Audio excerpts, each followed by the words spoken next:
Chicos, ¿cómo están? Muy buenos días. Hoy día, miércoles 19 de agosto de 2020, leemos las indicaciones, colocan la fecha por favor, respeten el margen del cuaderno.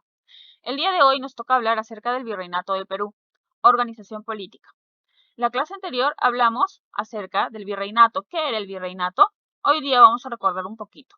Fue la etapa de la historia colonial en América, que se desempeña a cargo del virrey, quien era el máximo representante del rey de España, durante su dominio en nuevos territorios conquistados entre el siglo XVI y el siglo XIX. Las autoridades de España fueron, bueno, cronológicamente está dicho desde 1470 al 2018, ¿ya? Las autoridades de España vendrían a ser el rey. El rey como máxima autoridad, que luego vendría a ser también el gobierno absoluto y divino, porque ellos no dan cuenta a nadie, solamente a Dios, y serían también dinastías como la Casa de Austria o Habsburgo o la Casa Borbónica, seguido de quienes del Consejo de Indias. El Consejo de Indias era el máximo tribunal de justicia del virreinato. Cuando se trataba de resolver asuntos gubernamentales, era presidido por el virrey. Además, estaba constituido por otros oidores, que eran los doctores de la ley. Estos, después del virrey. Las audiencias eran los organismos superiores de la administración de justicia. ¿Ya? La Casa de Sevilla, la Casa de Sevilla se creó en 1503. Fue la primera institución creada por España. En 1524, Carlos V reglamentó sus funciones y esta solamente funcionaba como un comercio de migraciones, como técnico, náutico y judicial. Luego de ello, tenemos las autoridades en América. Una vez que el virreinato se posicionó en América, quien lo gobernaba era el virrey. El virrey era el sucesor del rey. ¿Sí? Era como era el máximo gobernante del virreinato. Era representante del rey de España en las colonias, en América, colonias americanas, y por lo tanto la máxima autoridad en el virreinato. Al inicio eran elegidos por 3 años por el Consejo de Indias, porque era la máxima autoridad del rey. Eran elegidas por el Consejo de Indias, ¿ya?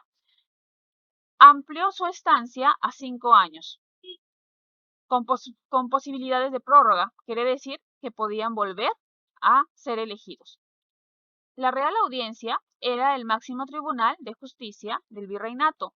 Cuando se trataba de resolver asuntos gubernamentales, era presidido por el virrey.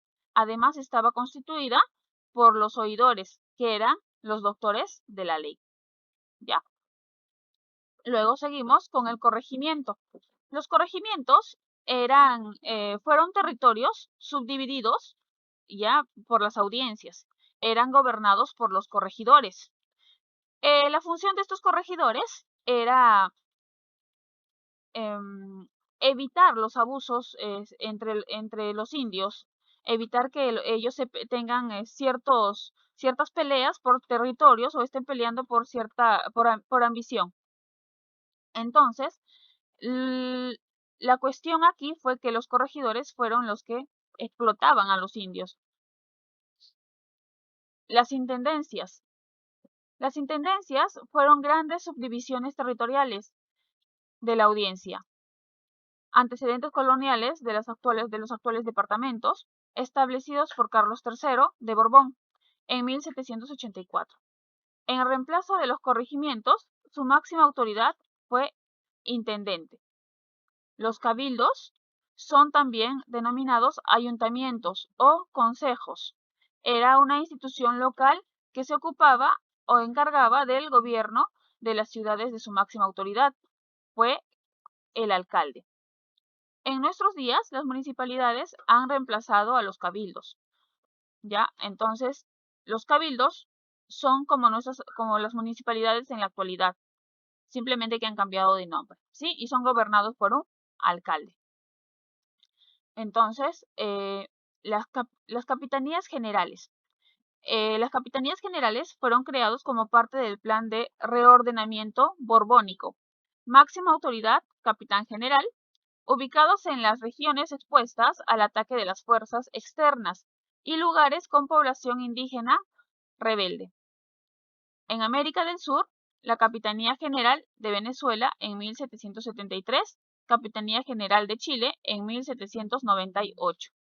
Entonces, debido a ello, ciertos cargos se llegaron a eliminar, como por ejemplo los corregimientos. Los corregimientos se eliminaron porque los corregidores eran salvajes, se podría decir, por explotar a los indios. Se eliminó con totalidad. Luego, las intendencias también fueron eliminadas y los únicos que quedaron después fueron solamente el virrey, de la Real Audiencia, ya quedaron los oidores y los cabildos, ya los cabildos que vendrían a ser los alcaldes, que se encargaban de vigilar y de hacer que se cumplan ciertos aspectos de limpieza y orden en la ciudad. Eso sería todo, chicos, por el día de hoy.